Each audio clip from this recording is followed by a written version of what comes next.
Hello everyone, welcome to Headlines of the Day. This is 13th of June 2022 and we are back again with some of the major articles from the Hindu today. Let's begin our discussion from the very first page. On page number 3, from the very first page, Kardana.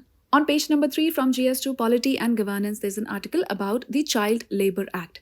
So the article is headlined as Study Reveals Child Artists Work for More Than 12 Hours a Day. Now, the Child Labour Act clearly mentions that no child shall be allowed to work for more than 5 hours in a day. From this article, you have to understand what are the key provisions. From this article, you have to understand what are the key provisions of the Child and Adolescent Labour Prohibition and Regulation Act and also the covered areas and its significance.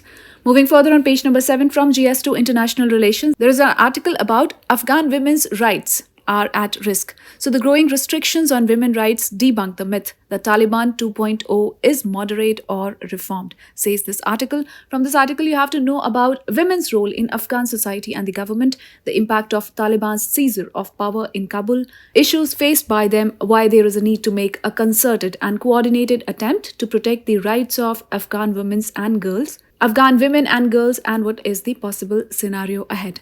Moving further on page number 8 from GS2 International Relations itself, there are two articles. The first one talks about the Organization of Islamic Cooperation, OIC. So this article is headlined as Understanding the Organization of Islamic Cooperation.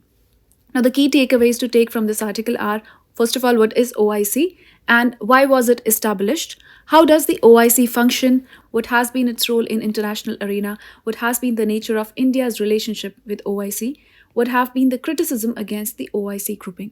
The next article is about FATF and Pakistan's position on its grey list. So the article talks about how is Pakistan aiming to get itself removed from the Financial Action Task Force's grey list. From this article, you have to know what is FATF, what are FATF's grey and black list, why is Pakistan on grey list, how is Pakistan aiming to get itself removed from the Financial Action Task Force's grey list. Moving further on page number 9 from GS3 Science and Technology, there's an article about the cryptocurrency. So the article is headlined as The Crypto Conundrum.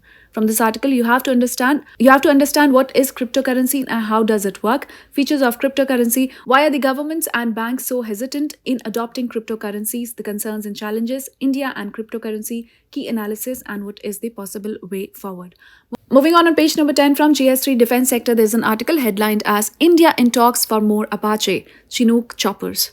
Now from this article, you have to know how does the FA-18EF Super Hornet fighters have distinct advantages over the Rafale M. And here we are talking about the helicopters and what are the latest developments in this particular context.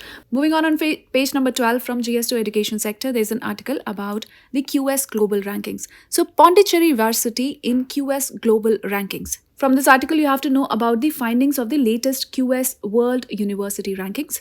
Moving further on page number 12 from GS2 Health section, article that talks about the type 1 diabetes. So new advisory on type 1 diabetes. So the article says that India has highest number of patients. From this article, you have to learn the facts related to diabetes and new advisory on type 1 diabetes by the government. Well, with this, we call it a wrap of today's edition of Headlines of the Day, the Hindu. I hope you liked the video. We'll see you with more such videos. Till then, take care and do stay tuned.